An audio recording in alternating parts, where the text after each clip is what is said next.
Tá bom. Alguém mais pediu? O pessoal não está entrando com e-mail institucional? Eu tenho que dar permissão aqui.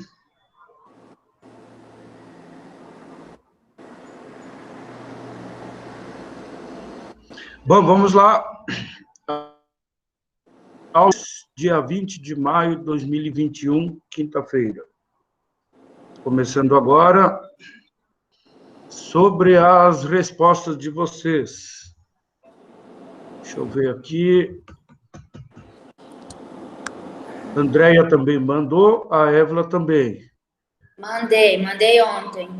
Isso, eu já vi agora pela manhã.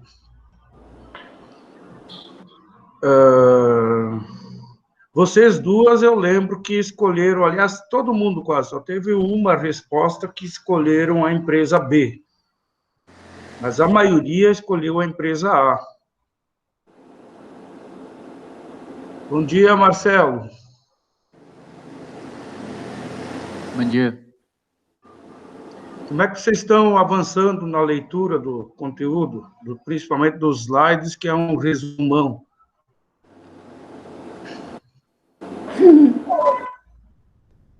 Ou não estão avançando?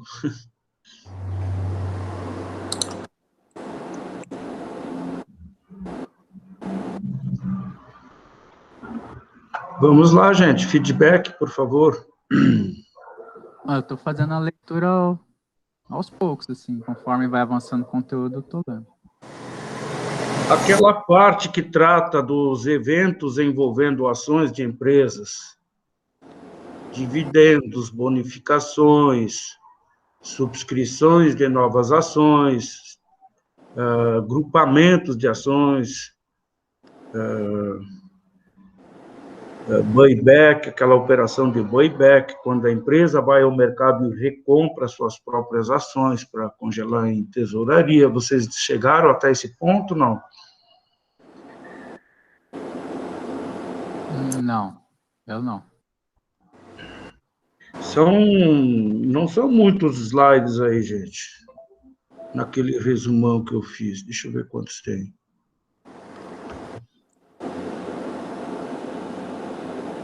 Total de slides aqui do resumo são alguns, 145 só.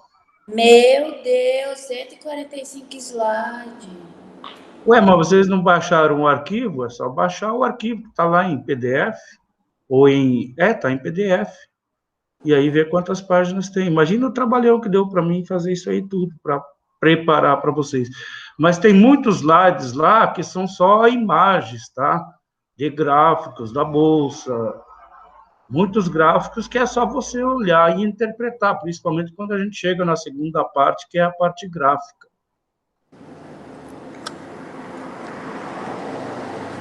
Entendi. É um resumo, é só visualizar praticamente e entender o conteúdo. Aí tem dificuldade para interpretar o gráfico, às vezes eu boto algumas abreviações esquisitas aí nos gráficos, nos slides.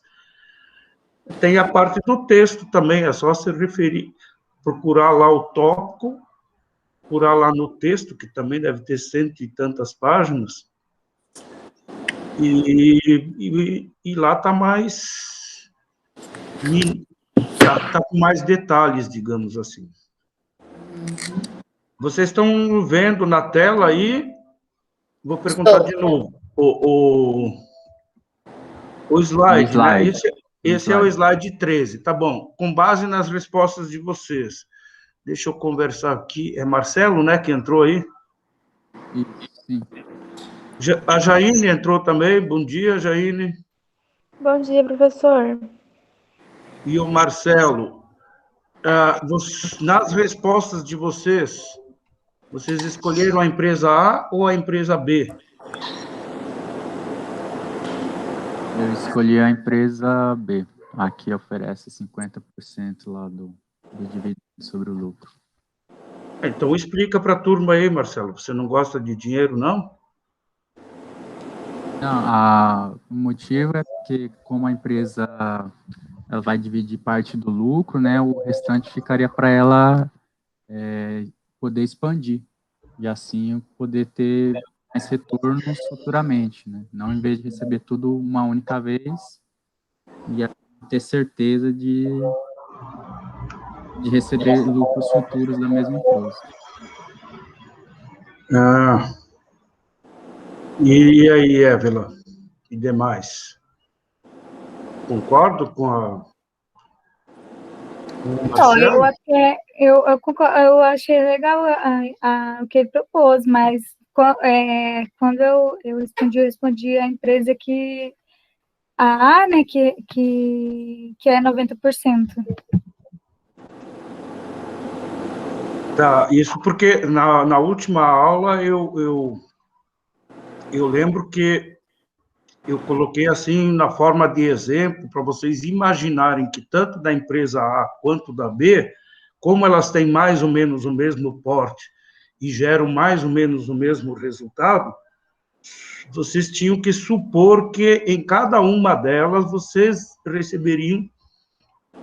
Alguém está pedindo para entrar aqui, e aí não dá nem tempo de eu permitir que já desaparece aqui. Tem gente com dificuldade de entrar.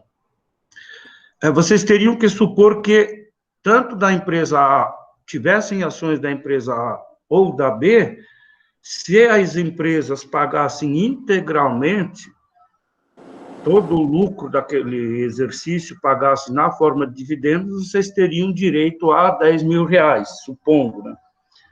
Mas como as políticas de distribuição de dividendos de ambas são diferentes, uma só distribui 50%, ou seja, metade do lucro do exercício, e a outra é mais generosa, distribui 90%, significaria que, se você tivesse ações da empresa A, você ganharia 5 mil na forma de dividendos, que entraria na sua conta.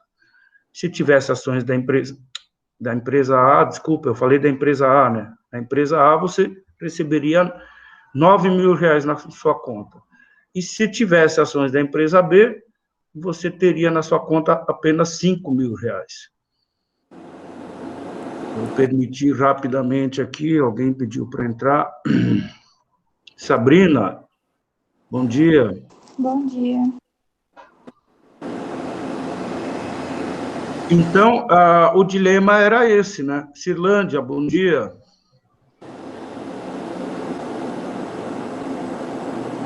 O pessoal está entrando atrasados, né? Já levaram falta.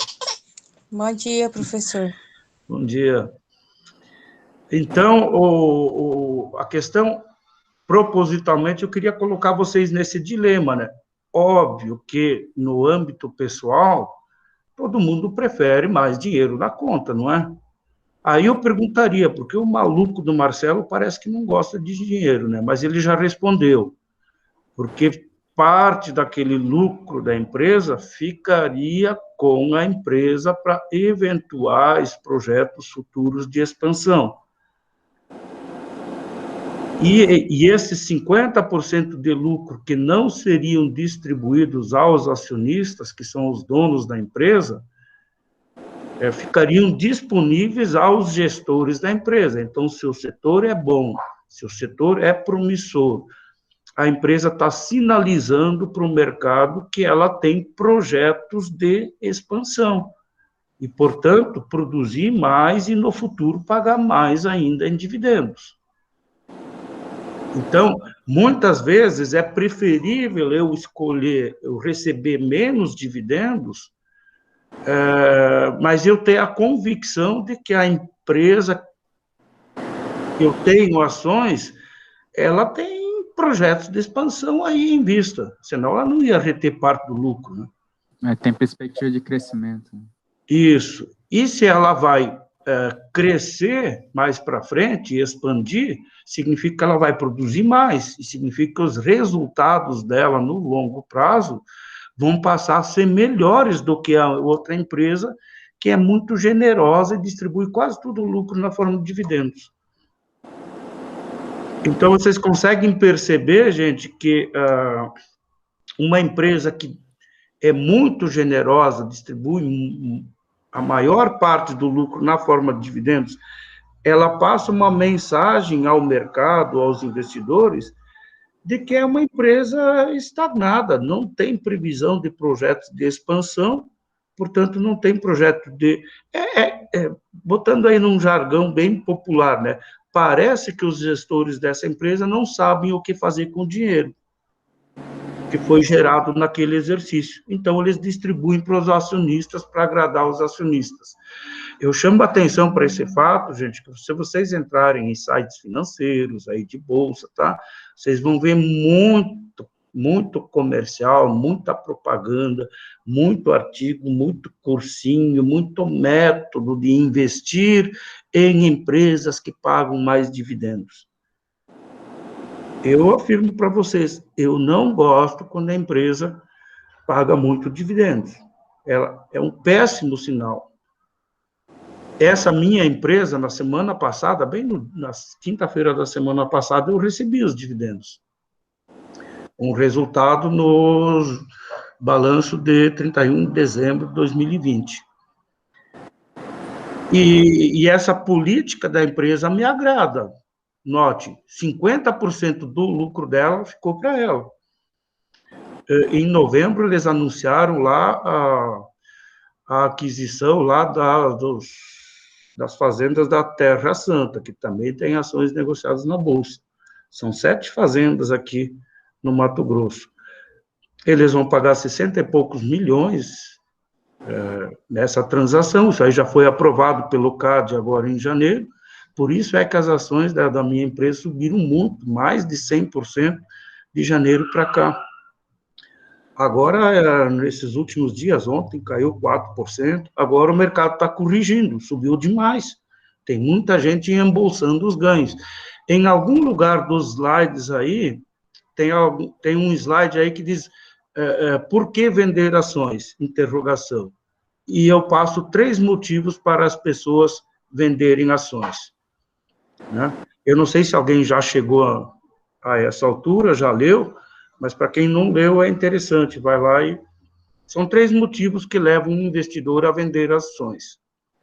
O primeiro motivo é liquidez, óbvio, né? A pessoa tem o título da empresa e precisa de dinheiro, então tem que converter esse título, ela tem um ativo de uma empresa, que é uma ação, ela precisa converter esse ativo no mais líquido dos ativos, que é o dinheiro. Então, acontece uma emergência, um imprevisto, e a pessoa precisa de dinheiro. Aí ela vai lá no mercado e vende ações, entra o dinheiro em D+3, ou seja, no terceiro dia útil entra o dinheiro na sua conta.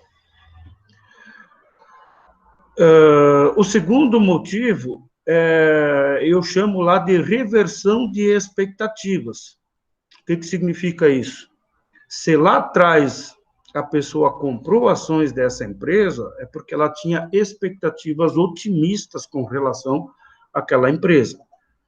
A empresa é boa, ela vai gerar lucros e eu vou receber dividendos no futuro.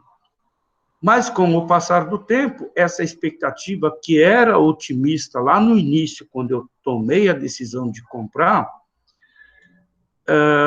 eventualmente essa expectativa não se confirmou. A empresa está patinando, ou está com má gestão, ou está com dificuldades no setor dela, ou outros ameaças conjunturais estão representando aí que o negócio pode não ser aquele promissor como se apresentava quando o investidor tomou a decisão de comprar. Ou seja, as expectativas dele agora são inversas. Quando ele comprou, tinha expectativas otimistas, agora não são mais tão otimistas, e em muitos casos são pessimistas até. Essa empresa aí vai começar a patinar e os resultados vão ser cada vez piores. Pronto, reversão de expectativas. Isso leva o investidor a tomar a decisão de vender ações. E tem mais um terceiro motivo que eu aponto lá, que leva os investidores a vender ações. Qual seria esse terceiro e último? Eu acredito que só existam esses 3 motivos. Se alguém descobrir um quarto, um quinto motivo de venda de ações, por favor, me passem, porque eu desconheço. Então, o terceiro motivo, eu chamo lá de motivo realização. O que significa isso? São os investidores embolsando os ganhos. Nós temos que lembrar que nesse mercado tem muitos investidores institucionais, gestores de grandes fundos que têm patrimônio muito grande, gigantesco, coisa de bilhões de reais. Fundos de pensão, principalmente, ou outros tipos de fundos. E esses gestores, no caso da minha empresa ali, da SLC, por exemplo, ela fechou dezembro sendo negociada a R$ 27,00, uma coisa assim. Até a semana passada, ela bateu em R$ 56,00. Então, imagina um gestor de um fundo que comprou lá, final de dezembro, início de janeiro. Na carteira dele, acumulando rentabilidade de mais de 100%, em questão de 4 meses. Esse é um resultado extraordinário, gente. O que ele faz? Vende as ações que ele comprou lá atrás e embolsa o ganho, e isso vai ficar muito bonitinho nos relatórios mensais ou bimestrais que ele tem que fazer, do desempenho dele como gestor daquele fundo. E aí ele vai receber os parabéns do chefe dele e o emprego dele está garantido. Então, a tentação de vender também vem em função de uma alta muito expressiva num determinado período de curto de tempo. Não significa que aquele gestor não acredite naquela empresa, ele acredita sim, só que ele quer embolsar o ganho primeiro. Tá? Então, são esses os 3 motivos. E com relação a essas expectativas dos investidores com relação ao futuro da empresa, isso está diretamente relacionado com a política de distribuição de dividendos da empresa. Em distribuindo todos os resultados, ela dá um péssimo sinal aos investidores. Eu, particularmente, não gosto. Eu sei que tem na internet as ações que mais, empresas que mais pagam dividendos, as campeãs em dividendos. Olha, eu deixo as campeãs em dividendos para os outros investidores comprarem. Se vocês avançaram no texto, lá naquele exemplo que eu dei de abertura de capital, vocês vão ver lá que tem a lei das SAs, lei 6.404 de 1976, ela define o dividendo mínimo obrigatório de 25% do lucro da empresa. Então, obrigatoriamente, as empresas, no mínimo 25%, elas têm que distribuir aos investidores. Em alguns países, não existe essa exigência legal. Por exemplo, nos Estados Unidos, as empresas não são obrigadas a pagar dividendos. E tem aí N empresas gigantescas, né, que não pagam dividendos nos Estados Unidos. A Amazon não paga, Nike eu acho que não paga, essas de tecnologia e Facebook eu acho que não paga também. Então, uma vez eu olhei lá a relação das empresas americanas, das gigantes, que não pagam dividendos. Então, por que os investidores compram cientes de que não vão receber dividendos? Porque os investidores sabem que os resultados da empresa vão ser reinvestidos na própria empresa. E aí ela vai expandir, e como reflexo dessa expansão no mercado, o preço lá na bolsa das ações dessa empresa vai subir também. Então, esses investidores sabem que vão ganhar na valorização nominal do papel lá na bolsa, e não em dividendos. Mas no Brasil, sim, o dividendo mínimo é obrigatório, 25%. Óbvio que quando a empresa apresenta um prejuízo num determinado ano, ela não paga nada de dividendos. Mas lá na legislação também tem, naquele slide, no texto, tem lá, quando a empresa passa 3 exercícios seguidos sem distribuir dividendos, os acionistas minoritários, aqueles que têm ações PN, passam a ter direito em voto em assembleia também. E as empresas procuram evitar isso. Ok? Então, agora eu vou... Vocês estão vendo o slide ainda? Eu achei que eu tinha parado a apresentação. Já parou a apresentação do slide. Ah, parou? Então, eu vou ter que vou colocar lá novamente. Mas, gente, ó, então, agora eu quero fazer um comentário. Então, para os que responderam a tarefa 1, dizendo que optariam pela empresa A, não significa que está errado, não, gente. Já o Marcelo preferiu a empresa B. Sabe qual é a diferença do Marcelo e de todos que responderam que optariam pela empresa A? Alguém pode me dar uma dica da diferença?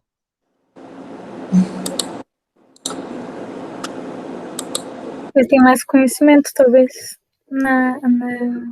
e a gente um pouco mais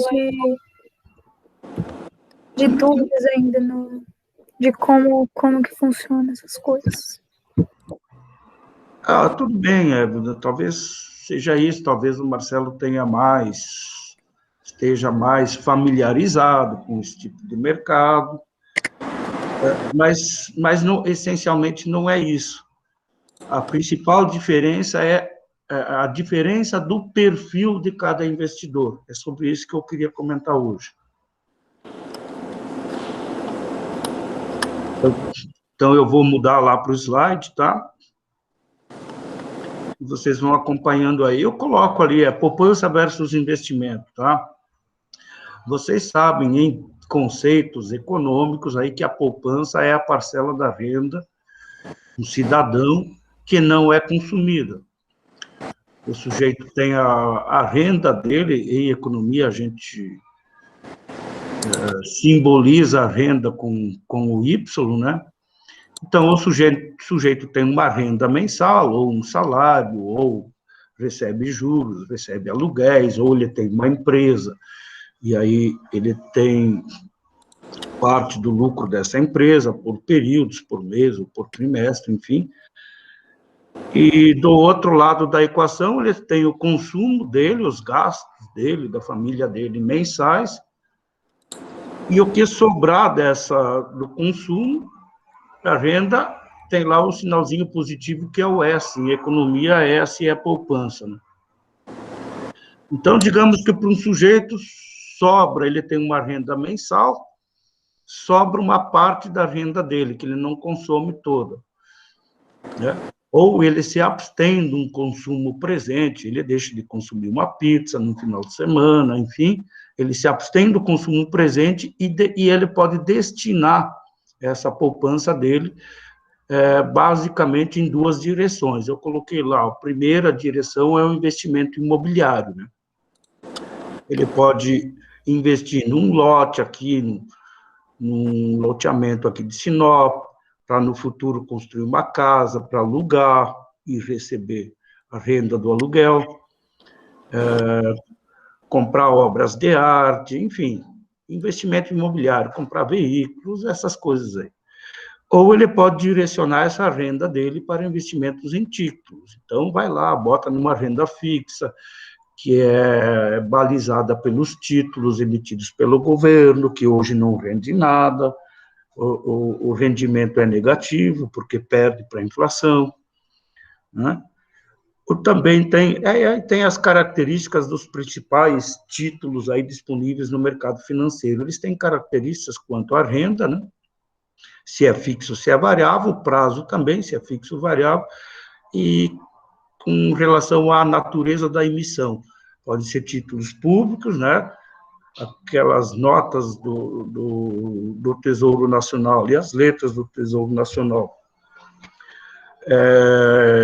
que popularmente ficou conhecido como aplicação no Tesouro Direto, né? Os gerentes gostam muito de fazer propaganda desse produto, que hoje, com a Selic lá em 3,5%, também não está rendendo grandes coisas. E também em títulos privados, esse investidor também pode direcionar a parcela da renda dele para compras de títulos emitidos por empresas que são negociados em bolsas de valores, ou seja, comprar ações. É arriscado isso? É arriscado. Então, coloquei uma observação aí que os investidores buscam otimizar esses três aspectos do investimento, né? Retorno, prazo e proteção. Para isso, você tem que avaliar a rentabilidade, a liquidez e o grau de risco dessa aplicação financeira. O termo ali está investimento, mas vocês que são quase economistas, vocês sabem que esse termo não é o mais adequado. Para a economia, investimento é o aporte de recursos para a aquisição de armamentos, enfim, para a produção, né? E colocar dinheiro num produto financeiro não é um investimento, é uma aplicação financeira. Mas eu continuo chamando de investimento aqui porque, enfim, popularizou esse termo, investimento. Eu investi em ações na Bolsa, eu investi em renda fixa. Na verdade, você aplicou seus recursos, sua poupança lá. Então, mais para a direita, com destaque aí a rentabilidade de um investimento ou de uma aplicação em títulos, em ações, sempre é diretamente relacionada com o risco. Então, o gráficozinho mais abaixo, só para vocês entenderem, notem que esse cifrão no eixo vertical, ele significa o retorno desse investimento, né? Se eu desejo um retorno muito alto, obrigatoriamente, olhem no eixo horizontal lá embaixo, eu tenho que me expor a um nível maior de risco. Essa linha em 45 graus, que está em amarelo, representa essa relação risco-retorno.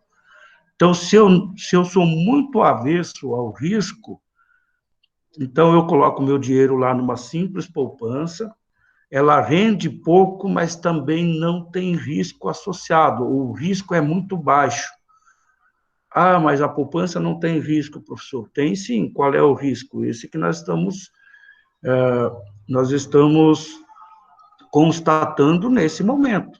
A poupança, o retorno dela é negativo, porque o rendimento mensal dela perde para a inflação. Então, eu colocando meu dinheiro na poupança hoje, eu estou perdendo o poder de compra. Então, esse é o risco da poupança. Mas você não tem grandes riscos de perder o que você tem lá na sua poupança. Agora, se eu exijo mais retorno, eu vou ter que ir para um outro fundo, um fundo de renda fixa, que tenha parte do patrimônio dele em renda variável ou em câmbio, né? E isso implica em me expor mais ao risco. A rentabilidade desse fundo pode ser positiva no mês, como pode ser negativa no mês seguinte. Sim, fundos de renda fixa também podem apresentar rentabilidade negativa. É o que está acontecendo nesse momento com os planos de previdência privada, complementares. Eu, particularmente, tenho, e tem meses que a rentabilidade desse plano é negativa. E todo o patrimônio desses planos é basicamente direcionados em títulos que são chamados risk-free, ou seja, livre de risco, títulos emitidos pelo governo federal, pela União. E a rentabilidade tem, sim, sido negativa, né? Em alguns casos, porque parte eles colocam lá em ativos de renda variável, em ações ou em câmbio, e aí, dependendo do mês e da combinação dos retornos desses três tipos de ativos, a rentabilidade mensal pode dar negativa, sim. Então, vamos seguindo aqui nesse gráfico. Se eu desejo uma rentabilidade maior do que a alternativa dos fundos de renda fixa, bom, aí eu tenho a renda variável. Eu posso comprar ações de empresas. E se eu analisar bem a empresa da qual eu desejo comprar ações, eventualmente esse retorno desse ativo pode ser muito acima do rendimento ou da rentabilidade dos fundos de renda fixa. Eu comentei no início com vocês que a minha ação subiu de janeiro para até agora, meados de maio, estava subindo, chegou a subir 106%. Então, é uma rentabilidade extraordinária. Mas notem o risco também. Semana passada, quinta-feira, foi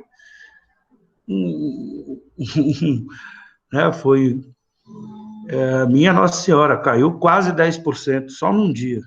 Ontem caiu 4%. Então, eu estou exposto ao risco, sim.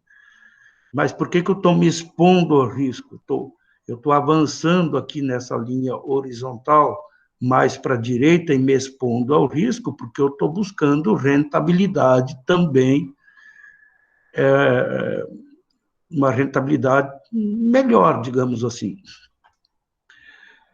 Aí tem mais, assim, uma última linha, mas eu busco uma rentabilidade maior ainda do que comprar ações na Bolsa. É possível isso? Sim, é possível. Mas acompanhe aqui na linha horizontal, você tem que se expor ainda mais ao risco, que é a nossa última parte da disciplina, os mercados derivativos. Por exemplo, no mercado de opções, o risco é altíssimo, gente. Se você errar a mão, o que você investiu em ações no vencimento investiu em opções no vencimento, na data do exercício, se não der exercício, o que você investiu vira pó mesmo. Você perde. Investiu R$500, não errou a mão, no final você tem R$0. É muito arriscado. Mas se você, com R$500, acertar a mão, você pode, na data do exercício, pode ter R$15 mil, R$30 mil.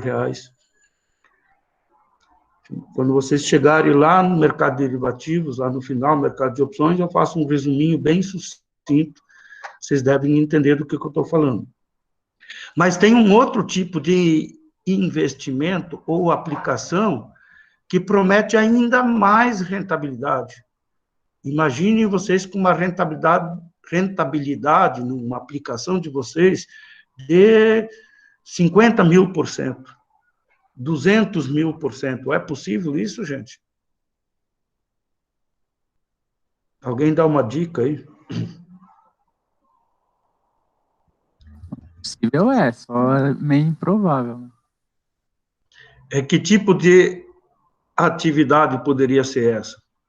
O que você imagina que dá um retorno de 10 mil por cento? Você desembolsa tanto e depois de um período tem 10 mil por cento de lucro naquela sua aplicação. De forma legal, a única coisa que eu imagino é Mega Sena. É o quê? A Mega Sena. Ah, exato, né? Vocês podem pensar até na atividade ilícita, né? Tráfico disso, de armas, dessas coisas aí que eu não posso falar aqui, porque senão depois o YouTube não carrega o meu vídeo lá no Siga. Então, tem essas coisas ilícitas que elas devem dar lucro, né? Senão não teria gente apostando nisso, né? Deve dar muito lucro. Mas tem risco também. Vira e mexe, a gente ouve aí nos noticiários que a casa de um sujeito caiu. Ele estava numa atividade ilícita e foi pego, né? E aí vai amargar umas férias aí em alguns hotéis baratos aí, das penitenciárias Brasil afora por aí. Então, notem que até as atividades ilícitas, elas respeitam essa relação risco-retorno.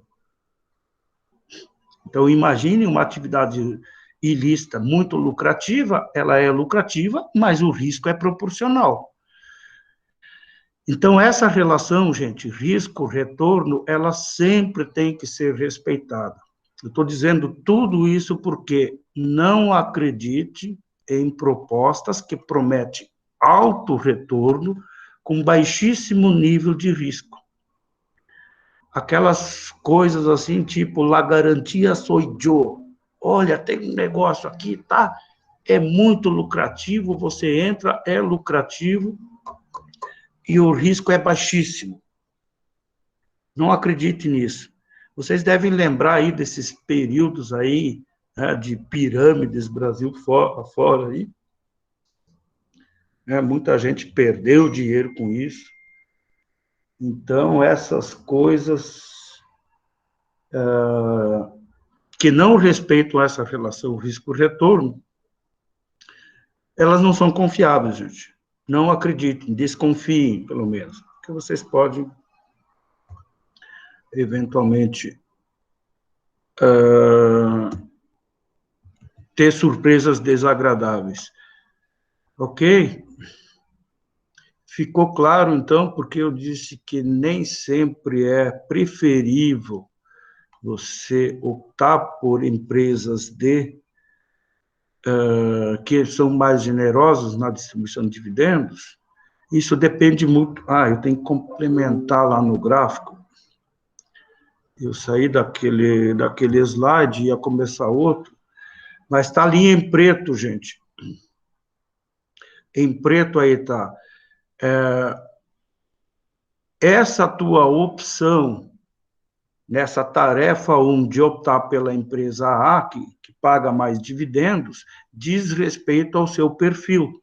O seu perfil é de curtíssimo prazo, de curto prazo. Então, se eu não tenho ações dessa empresa e não estou pensando lá no longo prazo, porque para ela reter 50% do lucro de um ano, se ela tem projetos de expansão, normalmente esses projetos, a implantação desses projetos leva anos. Imagine construir uma nova fábrica, tem que comprar equipamentos, máquinas, contratar pessoas e começar a produzir. Então, o tempo de maturação desse investimento, ele é demorado. E se eu tenho ações de uma empresa hoje, e o meu perfil é de curto prazo, não, eu não pretendo ficar 2, 5 anos sendo sócio dessa empresa. O meu objetivo é de curto prazo. Então, lógico, você vai optar pela empresa que paga mais dividendos. Mas se o teu perfil é de longo prazo, é de investidor de longo prazo, então você, com certeza, você optaria pela empresa que retém parte do lucro, porque ela tem projetos de expansão no futuro. Esse perfil do investidor, gente, é muito importante. Os bancos oferecem aquelas simulações, né, para você identificar o seu perfil do investidor. Eu coloco 3 modalidades aí, 3 perfis, né? O mais conservador, ou seja, aquele que não gosta ou é avesso ao risco. O perfil moderado, ele até se sujeita a um determinado grau de risco, desde que ele seja compensado pelo retorno. E também aquele perfil mais agressivo. O sujeito, para ele, é 8 ou 80, ele é bem agressivo. E esses perfis diferentes, gente, eles têm relação direta com a idade de cada pessoa. É natural que os investidores com idade mais avançada, eles tenham um perfil mais conservador. Por que será isso, gente? Alguém quer comentar?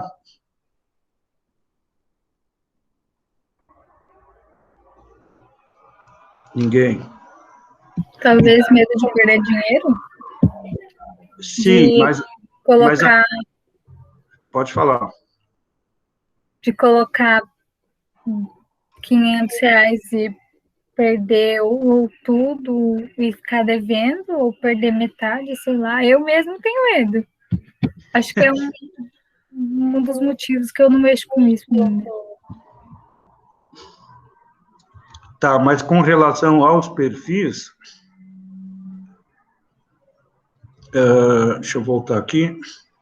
Então, se você tem muito medo, você tem um perfil mais conservador. Eu sugiro, entrem nos bancos de vocês aí, procurem essas simulações para você descobrir o seu perfil.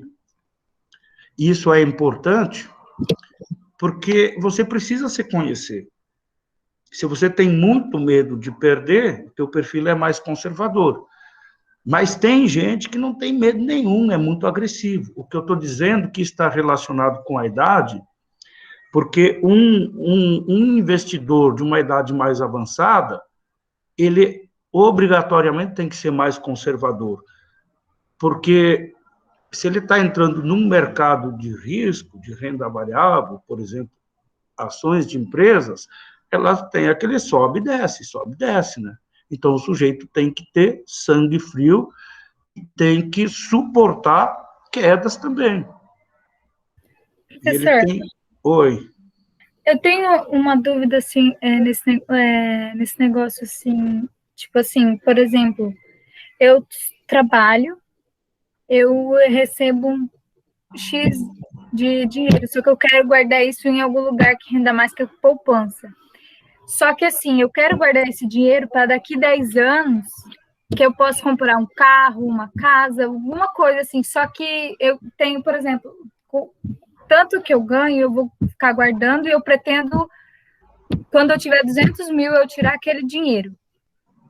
E daí, tipo assim, só que antes desses 10 anos eu consigo esse 200 mil. Onde que seria, tipo, onde que eu poderia colocar esse dinheiro, porque assim, que eu posso pegar antes ou depois do prazo que eu defini, a meta que eu defini para mim de anos? Então, esse produto financeiro, ele tem que ter liquidez. Uhum. Né? Tem alguns, com relação ao prazo, note que tem prazos fixos e prazos variáveis. Tem alguns, por exemplo, títulos do Tesouro Direto, tem alguns que, se você comprar títulos agora do Tesouro, você só vai poder resgatar daqui a 5 anos. Então, você precisa manter aqueles... E não vai poder resgatar. Tem alguns fundos que, se você resgatar antes do prazo definido, você vai perdendo, sendo penalizado na rentabilidade acumulada. Em vez de te pagar 100% da rentabilidade do período, vai te pagar só 90%, ou 80%, ou 70%, e por aí vai. Né? E tem alguns produtos que têm liquidez imediata. Você pode aplicar hoje, semana que vem você precisar, você pode vender aquele ativo e o dinheiro entra na sua conta. Tá? No caso, esse é as ações, no caso, né? São ações, mas tem títulos também. Lembro que eu comentei na semana passada das LCAs que eu tinha antes de entrar. Os brasileiros, eles migraram da renda fixa para a Bolsa em 2019, porque a Selic caiu muito. Então, em 2019, foi mais de 1 milhão de CPFs de brasileiros que migraram para a Bolsa. Né? E eu já previ isso lá em 2017, que eu saí de renda fixa, LCAs, letras de crédito do agronegócio, e fui para a Bolsa, porque eu projetei que a Selic ia diminuir muito. Quando eu migrei lá em 2017, eu acho que ela estava 12% ao ano. E há 1 ano, 2 anos antes, estava 14,75% ao ano. Então, era um rendimento confortável para mim, era mais de 1%, 1,2% ao mês. Então, eu fiquei acomodado lá nas LCAs. Por que eu escolhi LCAs? Não sei se eu já comentei na aula passada, é porque as LCAs... Comentou, professor. Oi? As Professor, LCAs, comentou. elas são isentas de você pagar imposto de renda. Diferente de outros produtos, você tem lá uma rentabilidade, digamos, em um determinado período de R$10 mil, essa é a tua rentabilidade no período. Quando você for resgatar sobre esses R$10 mil, o governo te desconta 15% de imposto de renda. Quando você tem uma rentabilidade positiva, aí aparece o teu sócio, né? Que é o governo, que quer uma parte desse teu retorno. Agora, quando você tem um resultado negativo e leva um prejuízo numa determinada aplicação financeira, e no final você contabiliza lá 10 mil de prejuízo, aí esse teu sócio não aparece, não. Aí não aparece o governo, a Receita Federal, Paulo, você levou um prejuízo de 10 mil toma 1.500 aqui para amenizar o teu prejuízo. Daí o sócio não aparece. Então, por exemplo, Évila,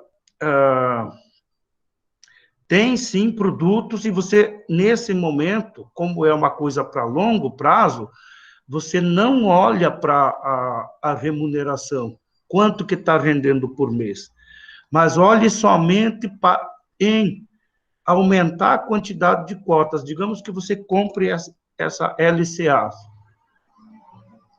Primeiro que o resgate é imediato, tá? A liquidez é imediata, você vendeu agora, entra no site do banco lá, vende, no mesmo dia o dinheiro entra na tua conta. Tá? E segundo, que é isento de imposto de renda. Então, tem essas duas grandes vantagens, né? A liquidez, a isenção de imposto, porque a gente já paga muito imposto nesse país. Então, essas LCAs, que é uma renda fixa, você não está comprando um título daquela empresa, você está comprando uma cota de um fundo. Então, a tua única preocupação tem que ser aumentar mensalmente, ou se você não puder, esse mês não me sobrou nada, tudo bem. Então, não, mas no mês seguinte sobrou R$50.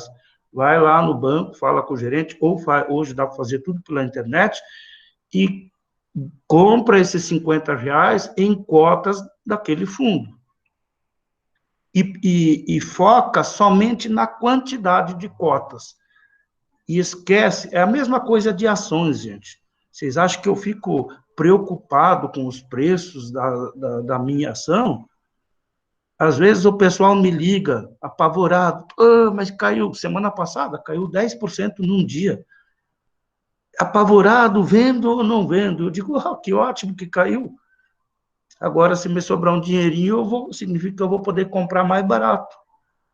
Vou poder comprar com 10% de desconto.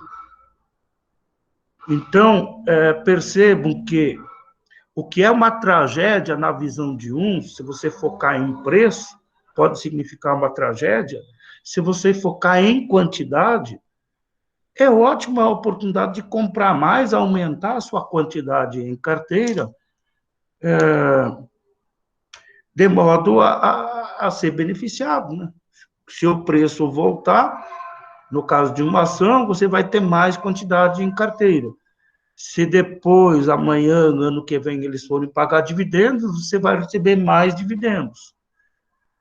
E se forem cotas de fundo, dessas LCA, por exemplo, percebam que eu não estou fazendo propaganda de nenhum produto financeiro, só estou justificando que eu optei pelas LCAs pelo fato de elas serem isentas de imposto, né? E eu sou meio avesso a pagar imposto, eu acho que a gente já paga muito imposto. Então, Évila, eu sugeriria para você baixar lá no SIGA aquele arquivinho que está em Excel, que eu chamo lá de planejamento financeiro. Eu simulo lá. Achei isso daí. Lá eu simulo que você começa com pouco, R$50 por mês.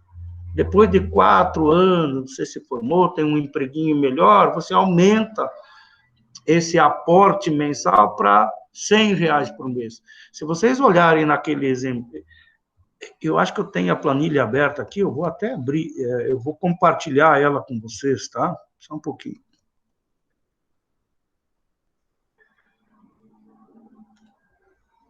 Eu vou parar essa apresentação e vou disponibilizar outra.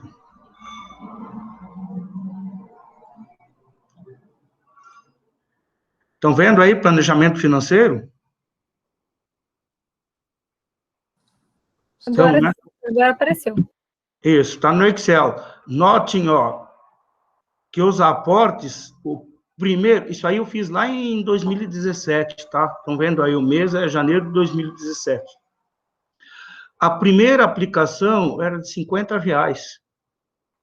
Esses R$50, num mês, eles iam render 44 centavos.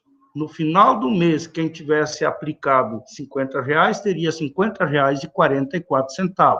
Notem que, naquela época, eu estava lidando com uma taxa de juros mensal de 0,88%. O que hoje você não encontra, tá? Hoje está rendendo aí essas Rendas fixas estão rendendo 0,20, 22, 0,22, ou seja, 1/4 desse rendimento. Mas como o teu projeto é de longo prazo, você não liga se a taxa de juros momentânea ela está baixa. Não liga, porque o teu negócio é para longo prazo. Vocês notem que agora a taxa de juros que estava em 2%, há poucos meses atrás, estava em 2% ao ano, numa reunião do Copom eles aumentaram para 2,75% e na última aumentaram para 3,5%. Hoje já está 3,5% ao ano. Então, note que isso aí, a política, hoje o Banco Central nosso, felizmente, é independente, eventualmente, numa retomada da economia, os preços começarem a galopar, ou seja, a inflação começar a ameaçar a economia, o Banco Central pode aumentar essa taxa ainda mais. Então, eventualmente, tem aí, o mercado já está prevendo que a taxa de juros básica no final do ano vai ser de 5% a 5,5%. Então, note, com o passar do tempo, essa taxa de juros vai oscilando, mas você não tem que ligar para isso. Note que daí no mês de fevereiro de 2017, ele mantendo aquela disciplina de todo mês colocar R$50, então no início de fevereiro ele tem R$100,44. Da onde que vem esses R$100,44?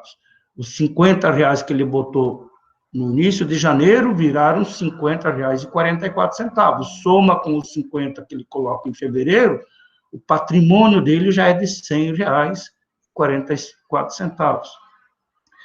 Notem, gente, que se durante um ano você fizer esse sacrifício de economizar R$50, vai chegar em dezembro daquele ano, depois de 12 meses, você vai olhar lá no seu banco, você tem R$635. Olha só que riqueza maravilhosa. Praticamente você desanima. É festa de final de ano, vou comprar um presente, não sei o quê, blá, blá, blá. Você vai lá e saca os R$600 e pronto, isso aqui não rende nada. No momento que você sacou, se você for começar de novo, você vai começar de novo do zero.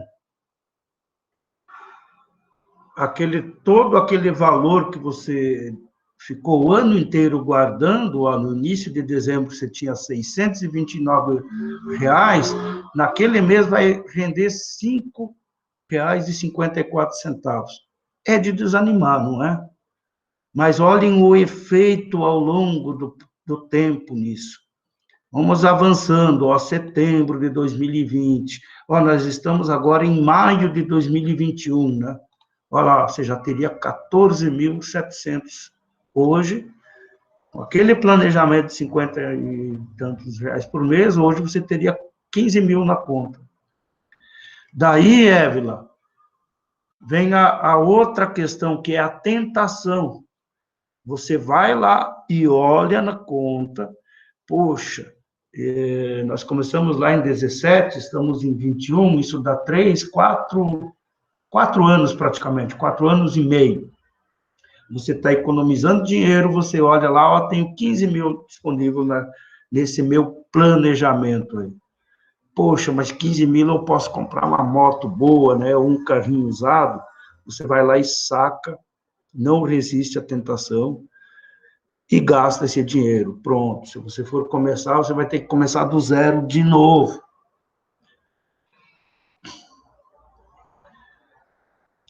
Notem que aqui no primeiro ano, em janeiro de 2018, está em amarelo aqui, antes, durante um ano, ele ficou depositando só R$50. Depois de um ano, ele passa a contribuir mensalmente com R$100. E eu levo isso, eu fiz esse planejamento por 30 anos, que é mais ou menos na idade de vocês devem ficar na ativa aí com empregos, enfim, em torno de 30 anos. Depois de 30 anos, mantendo essa disciplina, eu estou descendo aqui as várias linhas, pronto, chegaria em dezembro de 2046 com um patrimônio na conta de em torno de R$3 milhões. E aí, o rendimento, notem, ó, os rendimentos, quando chega na faixa dos 3 milhões, aquela taxa de 0,88 ao mês, você teria um rendimento mensal líquido de 26 mil por mês. Dá para viver bem com 26 mil por mês? Dá, né? Então, note que você se tornaria independente.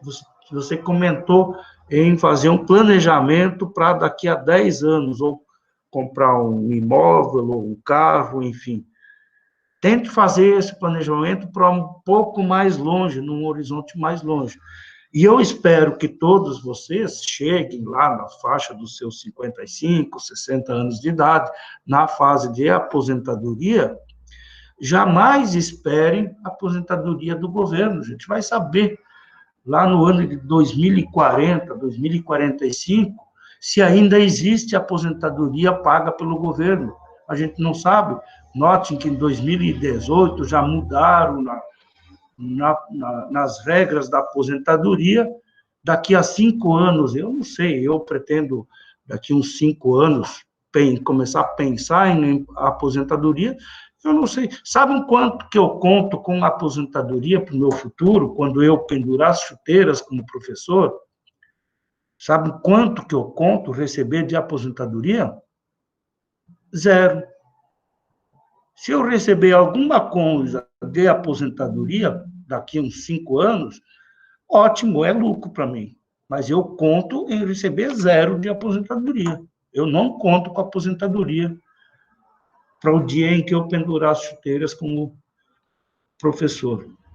E vocês, gente, deveriam pensar a mesma coisa. Vocês acreditam que daqui a 30 anos, 35 anos, vai ter aposentadoria paga pelo governo? É botar muita fé, hein? Os governos mudam, as políticas mudam, mas o teu futuro vai chegar aí, vai bater a porta, né? Então, eu recomendo que vocês pensem, mas esse negócio de aposentadoria é só para quando eu ficar velho. Olha, né, eu posso falar. Eu pensava assim lá atrás também, quando eu estava fazendo graduação, assim como vocês. Aliás, eu lamento que, à época, eu não tive nenhum professor que me alertasse nesse sentido. Eu não tive. Eu tive que começar a fazer o meu planejamento financeiro e eu comecei muito tarde já. Lamento por isso. Mas vocês têm a oportunidade, gente, e olha que são valores praticamente inexpressivos aí. A remuneração da carteirinha, chame de poupancinha de vocês, ou a carteira de vocês, no início, ela vai ser irrisória, desanimadora. Mas, ao longo do tempo, gente, vocês estão fazendo os juros trabalharem ao favor de vocês, e não contra. Você não vai financiar uma moto e ficar pagando juros, parcelas salgadas aí. Para quem fez análise de investimento comigo, sabe que, eventualmente, você vai fazer um consórcio, alguma coisa, um consórcio não, comprar um bem, um veículo, uma moto, assumir tantas parcelas, o juro que está embutido, você compraria quase 2 bens daquele, né? Então, nesses casos, você está fazendo o juro trabalhar contra ti. E quando você tem uma carteirinha de poupança sua, os juros, mesmo que eles sejam baixos, eles estão trabalhando ao seu favor. Aí você junta juros, trabalhando ao seu favor, e o fator tempo também, a variável tempo. Ao longo do tempo, olhem o resultado desse exemplo que eu coloquei aqui. Se daqui a 30 anos, isso aí é dinheiro de hoje, tá? Não tem nada corrigido aqui. Então, significaria como naquele filme De Volta para o Futuro, né? Você desse um pulo hoje lá para o ano de 2046 e olhasse a sua conta. A dinheiro de hoje, sem correção, sem inflação, sem nada aí, é como se hoje você tivesse 3 milhões na sua conta. E com 3 milhões, recebendo 20 e tantos mil, 26 mil por mês, você consegue viver muito bem, sim. Pode passar na praia lá, você vai pagar R$1.000 de hotel, R$2.000 numa pousada, pode ir todo dia almoçar em restaurante, você não vai conseguir gastar os R$26.000 por mês. Tá bom, gente? 9 horas, eu vou ter que parar por aqui. tempinho aí para vocês questionarem, Évila, ficou mais ou menos? Eu recomendo, baixem essa planilha de Excel aí, brinquem com os números, troquem valores, troquem taxas, né? Eventualmente, lá depois do 5º ano, você imagina, mas se eu tirasse R$1.000 para fazer uma viagem, você diminui R$1.000 lá, no Excel, lá você vê imediatamente o impacto que isso gera ao longo do tempo. Vocês vão ver que sacar R$1.000 lá no 5º ano, ao longo dos 30 anos, esse efeito ele triplica, quadruplica, né? Então, brinquem lá com essa planilha aí, ela é bem autoexplicável. Ficou mais ou menos, Évila? Não sei se eu respondi bem. Sim, ajudou. É só uma dúvida. Esse aí é uma aplicação na poupança, seria? O que é? Aqui eu não defini aqui se isso é uma LCA, se é uma poupança, eu botei só usa a taxa, 0,88, que para a época eu acho que era a taxa da poupança, não tenho certeza, ou da LCA, né? Professor, e só uma dúvida também, sobre a aplicação na poupança. Se a poupança rende, não sei quanto que está agora, 3, alguma coisa por ano, a aplicação na poupança, ela rende mais ou é a mesma coisa? É aquela taxa anual que é anunciada pelo banco, né? Então é a mesma aí coisa. Você precisa calcular a taxa equivalente. Eu não sei se você lembra lá das fórmulas da análise de investimento, você tem a taxa anual, pode calcular a taxa mensal. Uhum. Ou pode ligar para o seu gerente do banco, pergunta para ele quanto que está rendendo a poupança. Ele vai te dizer.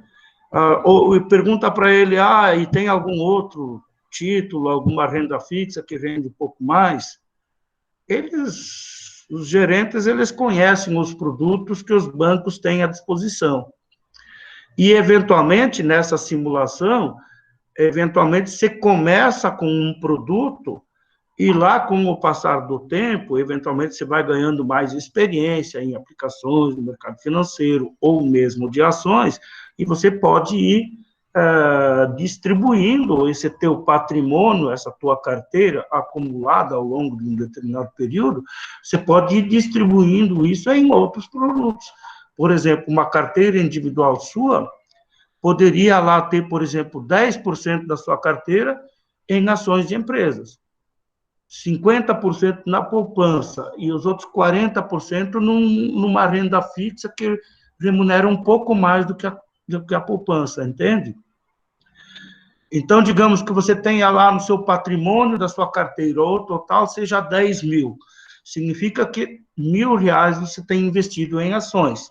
Se num determinado mês as ações caírem muito, o impacto vai ser no máximo de 10% sobre a tua carteira, né? Porque os outros 50% da poupança, 40% na renda fixa, não vão sofrer essa queda tão acentuada quanto foi as ações. E, por outro lado, a renda variável, aqueles 10% que você tem em ações, podem incrementar a rentabilidade da tua carteira como um todo. Está conseguindo entender? Sim. Uhum. Não significa que necessariamente você tenha que botar tudo em um ativo só, ou só na poupança, ou só na renda fixa, ou em ações. Pessoal, eu vou ter que parar a apresentação, a gravação aqui, e daqui a pouco eu vou parar a apresentação, porque depois eu tenho outra aula ainda.